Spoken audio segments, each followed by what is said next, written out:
Okay mga kaibigan, nandito na naman po tayo para maglahad ng mga kaganapan dito sa Pilipinas o ano na nangyari ito sa ating bansa, lalong-lalo na 3 gabi na lang, tama ba? 3 gabi, oo nga no, eleksyon na, alright.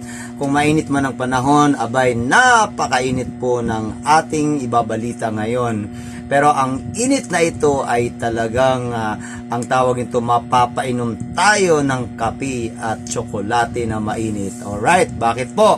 Meron po tayong good news dahil po itong good news na ito na ilalabas mo natin ay halos, ang tawag nito, halos lahat ng mga pinipilaban ay pasok sa survey nitong ArcLight TV. Alam naman natin ang ArcLight TV ay kilalang kilala na naglalabas ng mga information dito po sa Pilipinas at sa ibang bansa. At meron po silang almost 12 million something followers sa kanilang page. Alright, makikita nyo yan. I-check nyo sa Google, makikita nyo yung ArcLight TV. Alright, so yun ipapakita natin ngayon dahil meron silang latest survey nitong buwan ng Mayo. Mga ano ata to, something like 4 to 7. Alright, May 4 to May 7, something like that. Alright, so ipapakita po natin ngayon ang good news. Ayan, yan ang gusto natin, good news. Ano, di ba? Maganda kasi pag good news. Alright, so may good news po tayo nitong ating mga PDP laban. Una-una, papalakpak na tayo. Ayun, papalakpak tayo dahil po ito ang totoong survey kesa doon sa mga survey ng Pulse Asia, SWS at kung ano-anong survey na yon, na kung napansin nyo mga pro Duterte or maisog DDS, napansin nyo mula January hanggang sa buwan ng April ay makita natin bakit nga tila yata hindi bumaba si Erwin Tulfo, etong si Bong Revilla, eto namang si Binay. Okay, ito yung mga tanong kasi hindi naman talaga yan sila sikat. Anong meron sa kanila na talagang pasok sila sa top 10? Lalong-lalo na itong si Erwin Tulfo. Who is Erwin Tulfo? Kung maalala natin, si Erwin Tulfo po ay dati po siyang, ang tawag nito, naging kabinete ata siya ng Duterte administration. Alright? So, nung nagiging Marcos administration na, nagpaiwan siya at nagpagamit yung mama na yon, kaya siya napasok sa administration nitong tinawag ni Vice Ganda na Bongbong Panis. Tawagan na Bongbong Panis. Kita niyo isa kong vlog na kumanta si Vice Ganda dun sa may Usamis Oriental concert ata yun na dating kanta niya Boom Boom Panis. Oh, ito, binago niya Bongbong Panis. Ayan, so Vice, palakpakan kita. Alright, kasi po may bago kang kanta para kay Marcos. Alright, so panoorin natin mga kaibigan dahil itong balita ko sa inyo ay mainit pa sa tinapay na inihain ng isang bakery. Alright, panoorin natin. Okay.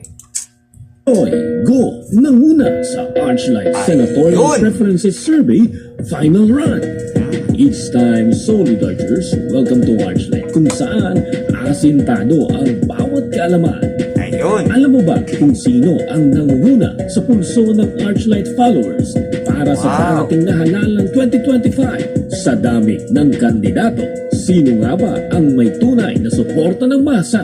Ngayon, tatalakayin natin ang final results ng Archlight Senatorial Preferences Survey na isinagawa mula May 9 hanggang May 5, 2025. Yes, over 956,000 votes ang naitala at umabot sa 12.8 million engagements across Facebook, YouTube, TikTok at iba pa nating platform. Halos lahat ng platform meron sila. Pinoy ang may opinion at gustong marinig. Note lang po, hindi ito official survey ng COMELEC o ng anumang polling body. Pero ito ay isang honest na pagsilip sa pulso ng mahigit 2 million followers ng Archlight. Kaya tara, simulan na natin. Narito ang Archlight Senatorial Preferences Survey 2025 Final Run Results. Ang top 3 ang matitibay sa itaas. Una sa listahan, si Pastor Apollo Kibuloy. Wow! Ayun! Pasok si Pastor Kibuloy. Number 1 ko yan. Malaki ang base ng kanyang suporta. Yan, despite naniniwala ako sa maraming kanyang ibinabato sa kanya. pinaglalaban. Tunay nga na ang totoong matatag kapag Wow. nasusugatan. Lalong lumalaban sa bawat atake. Yeah, totoo Lalong yan, totoo yan, nakikilala mga ang kaibigan. kanyang Totoo yan, galing mga at Pilipino. husay. Pangalawa, si Senator Bongo. na may Wow! Ayan! Si Senator Bongo. Na talaga Ayan. naman, bisyo ang pagserbisyo. Tama, tama. At pangatlo, si Senator Bato de la Rosa. Ayos din! Ayun! 31 votes. Ayun, ang Mukhang meron ganda. pa rin ang dating Pasok PNP chief ang mga top sa three ko. taong bayan. Ayun. Ngayon, eto naman ang mga kandidato na pang-apat. pasok sa tinatawag nating Magic 12. Kung elections ang basihan, sila yung may chance talaga na pumasok sa Senado. Number 4, Rodante Marcoleta. Wow! Ay, hindi, palakpakan natin. Mali yun na, mali. 82,000. Mali yun na. Number 6, Philip Salvador. Alright, na ayan. may 80,110 votes. Ayan. Number 7, Vic Rodriguez. Wow! Ito rin! Senator Rodriguez. 901 Ayan. votes. Number 8, Richard Mata na may yan. 77,435 Taga-Davao yan. votes. Number 9, JB Hinlo na may Wow, 75,900 taga-Cagayan yan. Yes. Number 10, Bisaya. Ulang Bino na may 74,000 Ayun, Ilocano yan. Camille Villar na may 49,000 Wow, pasok si Camille. Ayan. Sugusita na may 47,119 Oh. votes. Hindi rin nagpapahuli ang mga seasoned names at Ayoko- kilalang politiko. ayoko Narito nun. ang mga Magic One. Number lalong-lalo 14, na yan, no? Jaime Marcos na may 44,550 Ayan, votes. si Manang Number Jaime. 14, Gringo Honasan. O yan, pwede yan. Kaibigan yung tatay nito, Gringo Number Nasan. 15, Ariel Querubin. Isa na rin may yan. 40,000 Okay, yun. Number 16, Ping Lacson na may 38,000. Ah, no. Number No, 17, Erwin Tulfo na may No, no, no, no, no. Number 18, Huwag niyo iboto yan. Aquino na may Isa pa 34,000. yan. Komunista na yan. Number 19, Kiko Okay. Pangilinan. Isa na may pa yan. 32,000. Animal na yan. Huwag iboto, huwag Number iboto. 20, Pia Cayetano na may Ayan. 30,200 votes. Oo. Number 21, Francis Tolentino. Tolentino, balimbing. Ayan. Number 22, Ben Tulfo. Oh, ayan, akala mo kung sino. Ayan. 80 votes. Number 23, Isa pa yan. 110 votes. And number 24, Abby Binay na may 24,450 votes. Kung tutusin ang Mga daming bumbong leaders panis, dito, ayan. ang tanong, Alright. kulang ba ang campaign nila o mas lumalakas lang talaga ang mga bagong pangalan? At para sa mga naghahabol pa, ito ang lumalaban mula top 25 hanggang pumasok 30. si Manny Pacquiao, Number 25, 28,000. Manny Pacquiao, 23. 26, Willie Revillame, Oh, Willie Revillame. 27, Norberto Gonzales, Ayan, 28, ayan. Heidi Mendoza, Oh, 29, ayan, may pumasok, Allen di ba? Tapuyan, Alright. and number 30, Benhur Abalon. Dahil ganito kasi yung mga kaibigan, bakit natin inilabas tong survey ng ArcLight TV?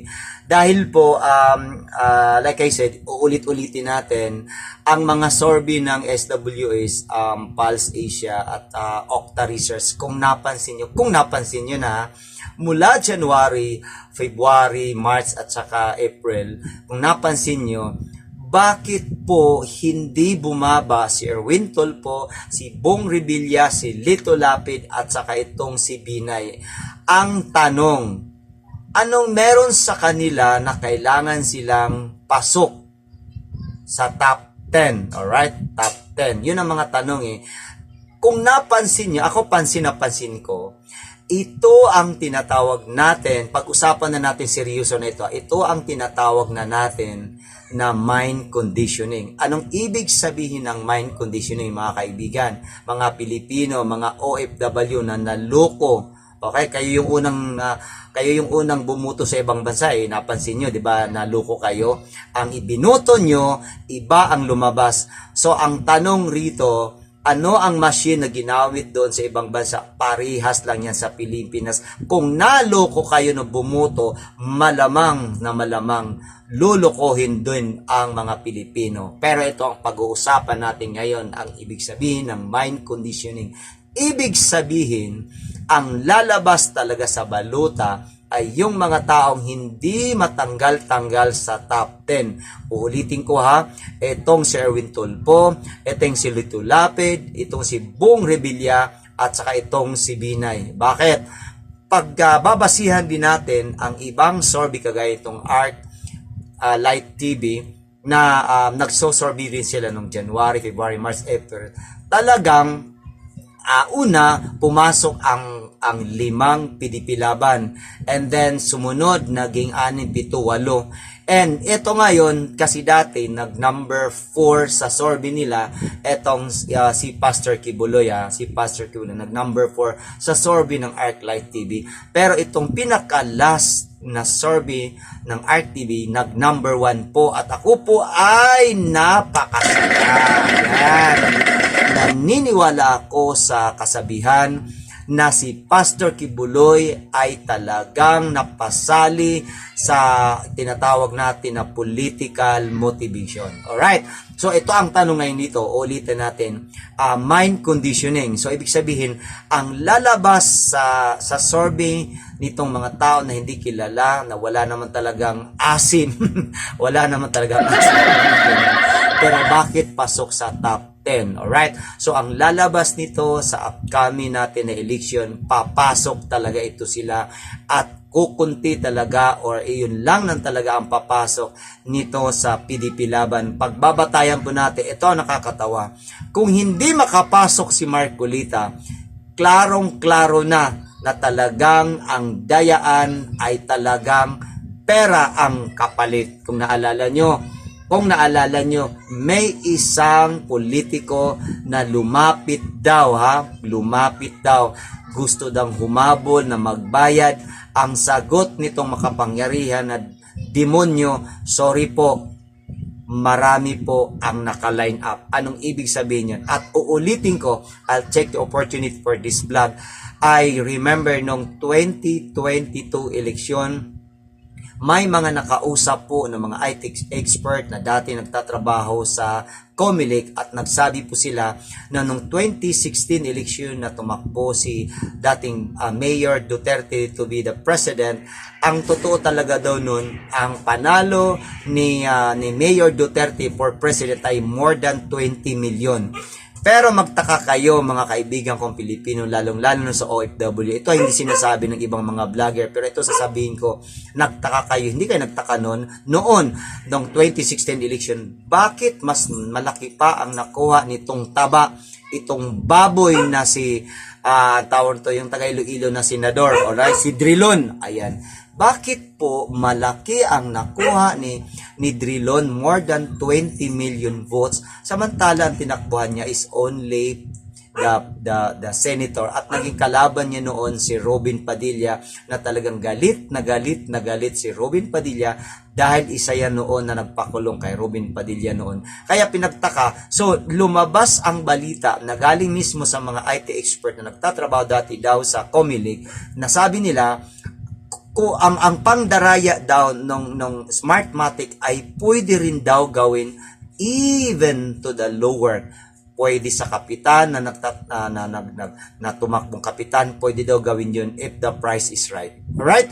So, ibig sabihin, panahon pa ng 2016 election, meron na talagang dayaan. At kung naalala nyo di ba po, ang leading nun itong animal na Marcos is running for the vice president.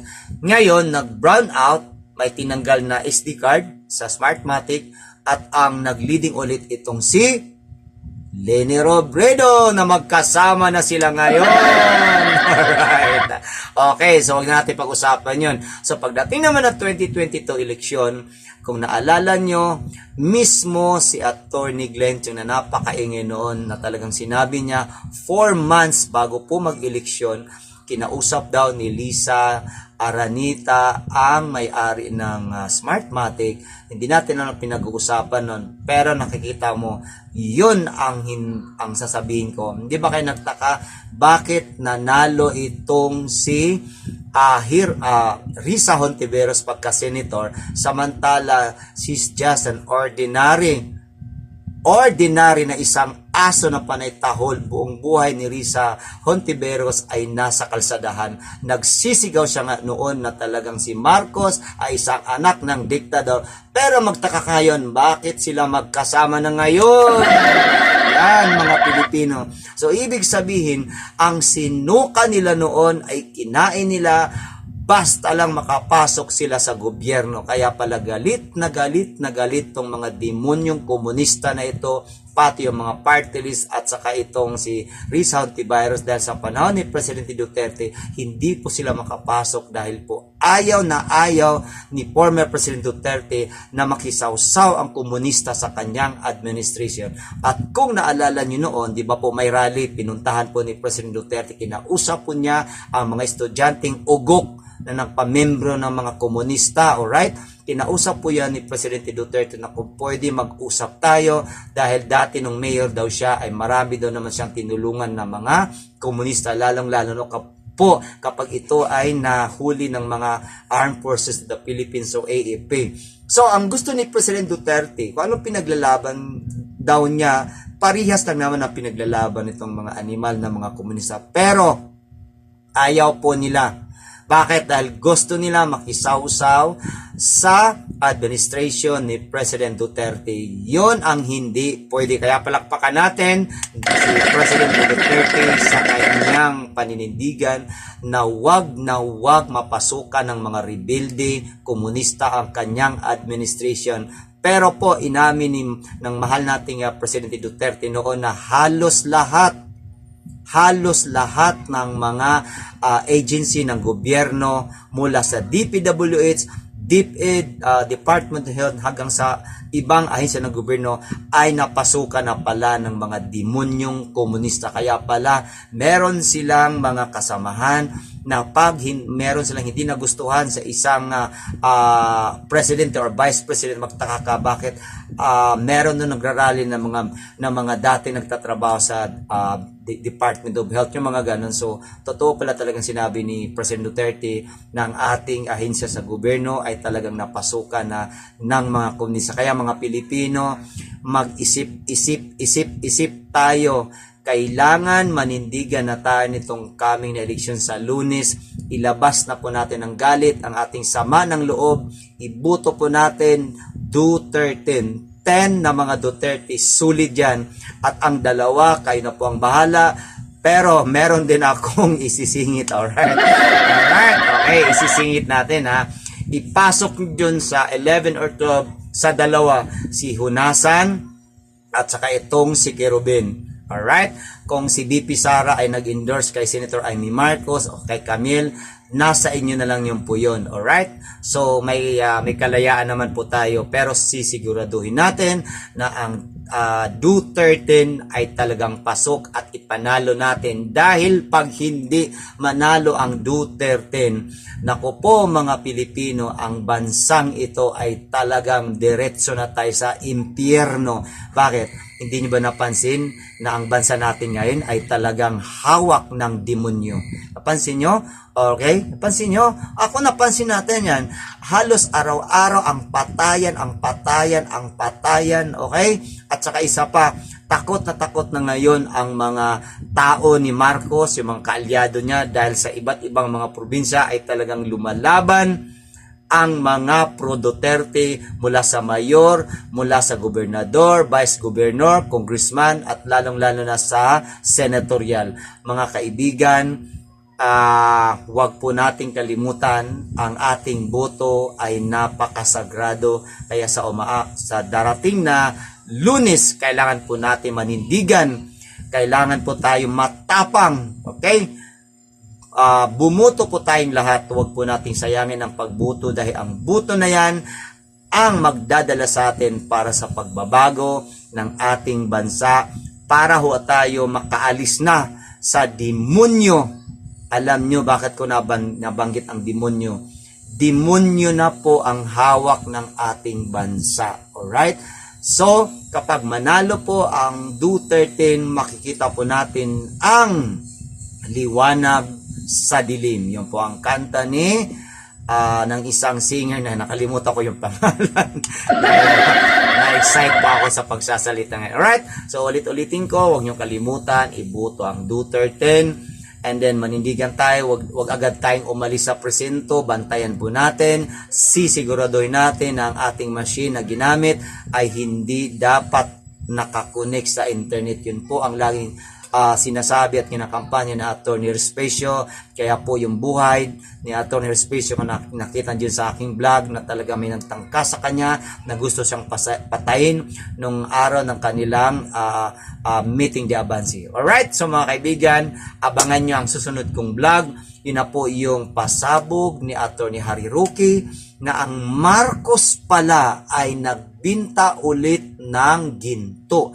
Maliban pa dun sa ibininta ni Marcos na tuli-tulinadang ginto. At ang ginto na ito ay talagang naglabasa na ang mabahong issue ng Marcos dun po sa Hong Kong at para atang may kaso sila dun. Pero nakapagtataka dahil itong mainstream media ng Pilipinas ay talagang bingi at bulag. Bingi at bulag.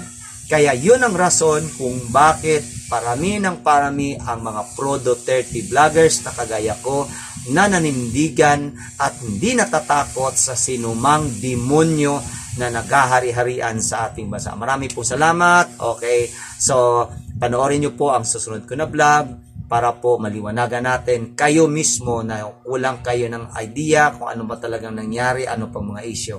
Okay, so see you next week. Assalamualaikum sa mga kapatid nating Muslim and then sa mga kaibigan natin mga OFW na way nasa maganda kayong kalagayan. Marami pong salamat. See you po next time. Bye-bye po!